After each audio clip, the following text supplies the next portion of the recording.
A galera que vive o Flamengo sabe como é essa época do ano. Cada rodada parece carregar uma montanha nas costas, cada detalhe vira assunto e cada jogo muda completamente o clima no clube.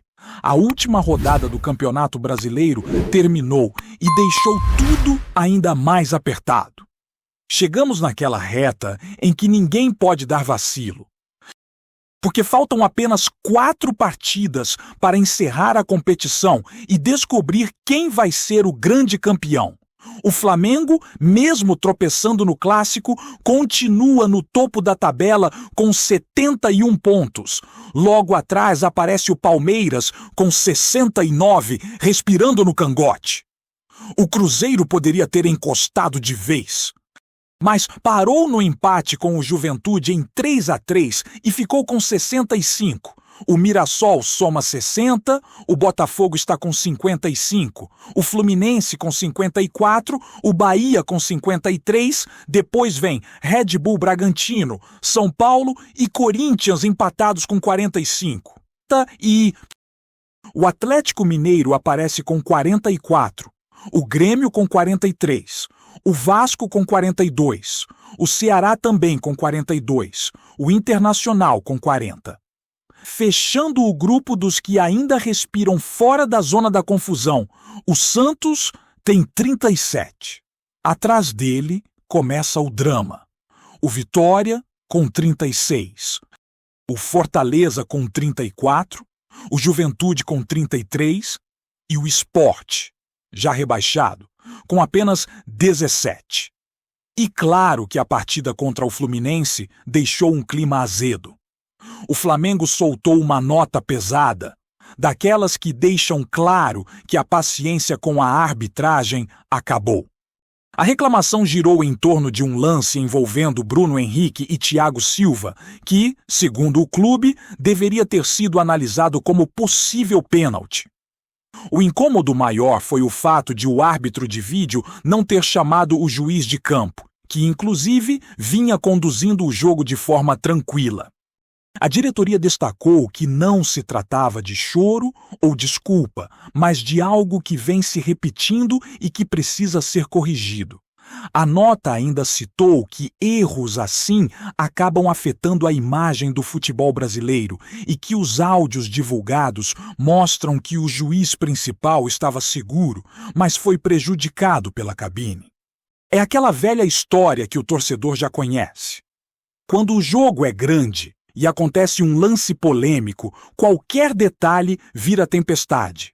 E se o clima estava tenso fora de campo, dentro dele veio mais uma preocupação. Bruno Henrique saiu mancando, e isso acendeu um alerta enorme. A fase decisiva do brasileiro, somada à proximidade da final da Libertadores, tornou o susto ainda maior. A ausência de Pedro já deixava o ataque desfalcado e ver mais um nome importante saindo sem conseguir apoiar o pé mexeu com todo mundo. Só que o resultado do exame trouxe alívio. Não houve identificação de lesão. O atacante estava apenas exausto, desgastado pelo ritmo do confronto. E no dia seguinte já apareceu normalmente nas atividades. Treinou, voltou ao ritmo e deve estar disponível para o jogo contra o Red Bull Bragantino, marcado para o Maracanã às 6:30 da noite. Aliás, esse jogo promete ser daqueles em que o clima pesa e cada minuto vale ouro. A equipe fez ontem um regenerativo e hoje terá o único treino completo antes da partida. Amanhã já é dia de enfrentar um adversário que costuma complicar a vida de muita gente. Para o Flamengo, essa vitória seria preciosa. Com a tabela embolada do jeito que está, qualquer deslize pode custar a liderança. Por isso, quem for ao Maracanã precisa estar com a energia lá em cima, puxando o time, cantando sem parar, empurrando o time como aquele 12º jogador que faz diferença real. É noite de entregar tudo. Quando o time sente o estádio vibrando, parece que acende um motor extra. Depois dessa partida, a maratona não dá trégua.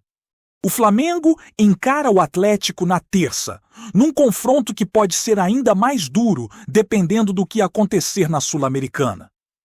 Logo em seguida vem decisão de Libertadores, depois Mirassol e Ceará para encerrar o Brasileiro. São 4 duelos que vão definir tudo. É a reta final que exige cabeça fria, foco absoluto e zero margem de erro. O time precisa estar inteiro, física e mentalmente, porque um detalhe pode separar glória de frustração. E enquanto a bola rola, o clima nos bastidores também ferve. Um assunto que ganhou força foi o interesse de um clube da Premier League no zagueiro Iago, que está no último ano de categoria de base e com contrato até o final de 2026. A situação do garoto é delicada porque a idade dele no sub-20 já está estourando. Ou sobe de vez para o elenco principal, ou o Flamengo negocia, ou renova para evitar perder de graça no meio do ano que vem. Há debate interno sobre oportunidades. Parte da torcida acredita que ele poderia receber mais minutos do que João Vitor, por ser mais maduro fisicamente e ter características defensivas diferentes. Mas o técnico entende que João Vitor está mais preparado por já ter atuado com os profissionais. A discussão continua porque quem acompanha a base vê potencial no Iago.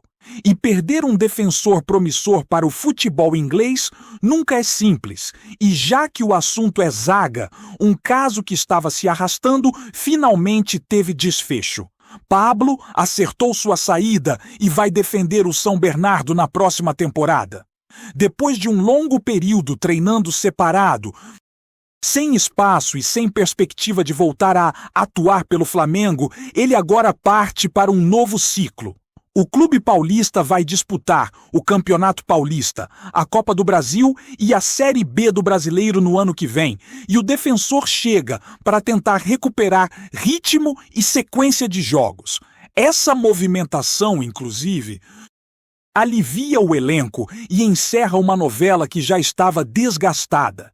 E enquanto esse ciclo se fecha para o Pablo, o Flamengo segue focado em organizar cada detalhe dessa reta final. O clima no Ninho mistura tensão e concentração, porque todos sabem que o momento é decisivo. Os jogadores comentam que a sensação é de viver cada dia como se fosse final, já que cada treino, cada conversa e cada ajuste tático pode fazer diferença na hora em que a bola rola. O torcedor sente isso de fora, mas internamente o impacto é ainda maior.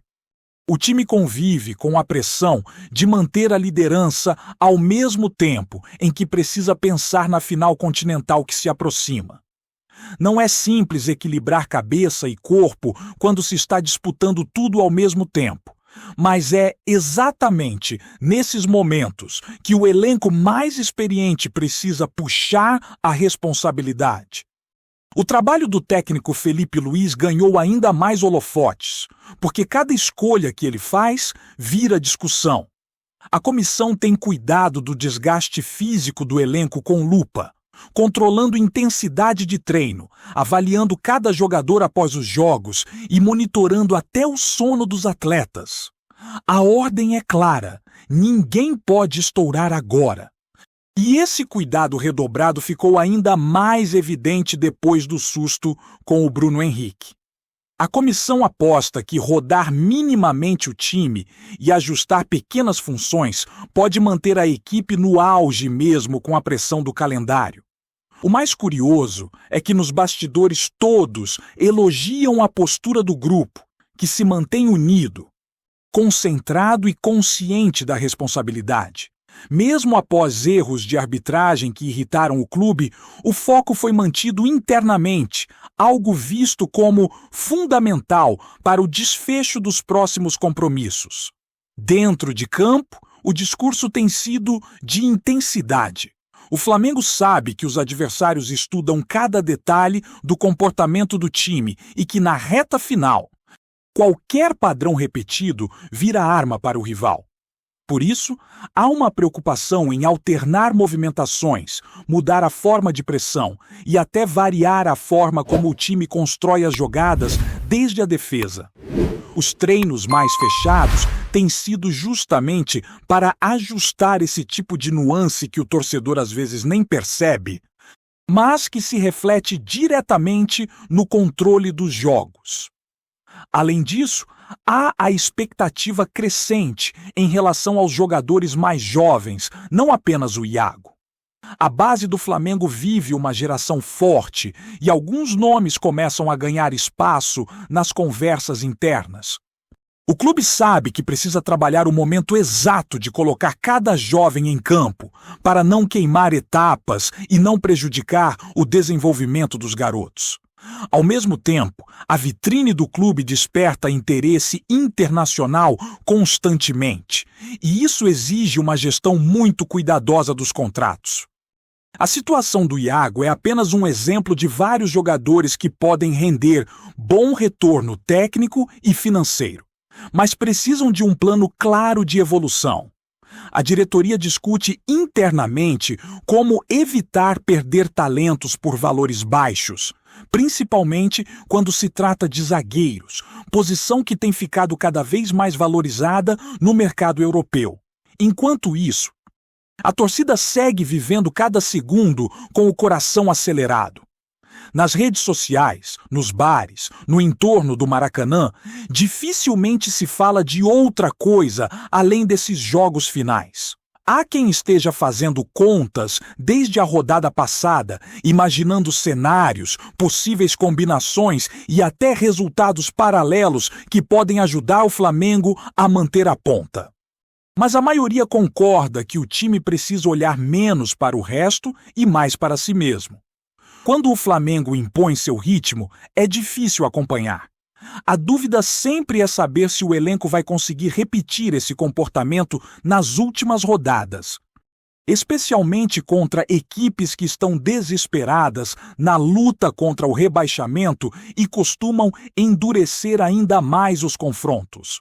Outro tema que tem movimentado os bastidores é o ambiente após a nota forte direcionada à arbitragem. Mesmo depois de todo o desabafo, o Flamengo tem preferido manter portas abertas com a entidade para não criar uma guerra desnecessária em um momento tão sensível da temporada. Internamente, a ordem é tentar blindar o elenco e evitar que polêmicas externas desviem o foco. Por isso, quando o assunto aparece nas entrevistas, os jogadores são orientados a falar apenas do que aconteceu dentro de campo e de como o time pretende reagir. A postura é estratégica. A diretoria cuida da parte institucional, enquanto o grupo foca no desempenho. E do lado da torcida, a expectativa para o jogo no Maracanã cresce a cada minuto. O estádio tende a receber um público enorme, e isso sempre mexe com o emocional dos jogadores. Não é exagero dizer que, quando o Maracanã pulsa, o time se transforma.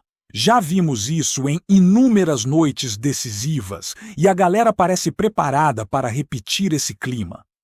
Muitos torcedores comentam que pretendem chegar cedo, criar aquele ambiente de pressão positiva e empurrar o time desde o aquecimento. É o tipo de força que o elenco sente imediatamente. Nos últimos jogos, o estádio tem sido determinante em diversos momentos difíceis, quando o time oscila, mas encontra energia na arquibancada para recuperar o controle. Com isso, o Flamengo vive uma mistura de expectativa, ansiedade e confiança. Os líderes do elenco têm conversado bastante com os mais jovens, tentando passar calma e explicar que jogar a reta final de um brasileiro exige maturidade. A experiência pesa, principalmente quando os detalhes começam a decidir. As conversas no vestiário giram muito em torno de manter o emocional estável, de não deixar a ansiedade virar inimiga e de transformar a pressão em combustível. O grupo discute muito a importância de não entrar pilhado demais nem desligado. O equilíbrio é o verdadeiro desafio. E no meio dessa preparação toda, o caso do Pablo sendo resolvido ajuda a clarear o cenário no setor defensivo. Com sua saída, o clube dá continuidade ao processo de enxugar o elenco e abrir espaço para quem realmente faz parte do planejamento. Esse ajuste fino é importante em clubes grandes, porque um nome fora dos planos pode gerar ruído, ainda mais quando permanece por muito tempo sem perspectiva. O destino no São Bernardo permite que ele tenha uma nova chance de reconstruir sua carreira, enquanto o Flamengo segue definindo suas prioridades para a próxima temporada. Mas, por mais que as conversas de futuro existam, o sentimento dominante é de que tudo precisa ser deixado para depois. O foco absoluto está nos próximos jogos. O elenco sabe que a torcida sente cada segundo e, por isso, as cobranças aumentam. Ao mesmo tempo, a identificação entre time e arquibancada segue forte, e isso pode ser determinante para os próximos desafios. O Flamengo vive aquele momento em que o torcedor não vê a hora de entrar no estádio. O jogador não vê a hora de pisar no gramado e todo mundo sente que o desfecho dessa temporada pode ser épico, desde que o time mantenha a cabeça no lugar, jogue com intensidade e não permita que fatores externos tirem a concentração. A pressão existe, a responsabilidade também, mas a sensação é de que, se tudo encaixar, o Flamengo tem condições reais de fechar a temporada no topo. E mesmo com toda a pressão, existe uma certeza. O Flamengo depende apenas de si para levantar a taça. E isso, ao mesmo tempo em que dá tranquilidade, aumenta a responsabilidade. É aquela situação em que tudo está nas mãos do time. E o torcedor espera justamente que os jogadores assumam esse protagonismo. A expectativa é grande, a confiança existe. E a sensação de que o desfecho dessa história será decidido nos detalhes deixa tudo ainda mais empolgante e, ao mesmo tempo, angustiante. Tá curtindo o vídeo? Então deixa aquele like maroto, comenta aí o que tu tá achando e compartilha com os parceiros de arquibancada. Bora fortalecer o Central Rubro-Negro, rapaziada! Nos corredores do futebol brasileiro, um novo burburinho ganhou força e incendiou rodas de debate, mesas redondas e grupos de torcedores. Desde cedo, circula a história de que a CBF teria deixado vazar uma suposta ligação envolvendo a presidente do Palmeiras, Leila Pereira, e um árbitro do quadro nacional. Segundo esses rumores, sempre envoltos em versões contraditórias e sem confirmação oficial, a conversa teria o objetivo de facilitar um resultado que permitisse ao Palmeiras ultrapassar o Flamengo na tabela do Brasileirão. Nada foi comprovado, ninguém assumiu a autoria da divulgação e nenhuma gravação real veio a público. Ainda assim, o assunto corre como rastilho de pólvora. Há quem garanta que tudo não passa de intriga entre dirigentes rivais, uma peça plantada para desestabilizar o ambiente alviverde. Outros, mais desconfiados, afirmam que a própria CBF estaria tentando reagir a pressões políticas internas, deixando escapar a existência dessa suposta ligação para enviar um recado. O clima esquentou nos bastidores. Analistas tentam decifrar as reais motivações por trás do boato. Seria um ataque direto à gestão de Leila? Uma manobra para gerar instabilidade entre os concorrentes ao título? Ou apenas mais um capítulo das disputas de poder que tradicionalmente fervem nos bastidores do futebol nacional? Torcedores rivais, por sua vez, tratam o rumor como munição. Memes surgiram. Narrativas inflamadas apareceram nas redes e teorias se espalharam sem freio, cada uma mais conspiratória que a outra. Entre palmeirenses, a reação é mista. Há indignados que pedem explicações da CBF e outros que encaram tudo como armação para tumultuar o ambiente do clube. Enquanto isso, o silêncio oficial apenas alimenta o mistério. Sem gravações, sem notas públicas e sem provas, o episódio permanece suspenso no ar, vivendo apenas no terreno fértil das conversas de bastidor. Aquele espaço onde o futebol brasileiro, apaixonado e politizado, constrói suas histórias mais improváveis. O rumor pode desaparecer tão rápido quanto surgiu, ou pode crescer e ganhar novos contornos. Por ora, ninguém sabe ao certo. Mas o burburinho já tomou forma, virou assunto nacional e promete render capítulos adicionais nas próximas horas. É isso, família! Valeu demais por acompanhar até aqui. Se ainda não se inscreveu, tá moscando, hein? Ativa o sininho para não perder nenhum papo de Mengão Raiz. Aqui é Central Rubro Negro. Aqui é Flamengo até morrer. Tamo junto!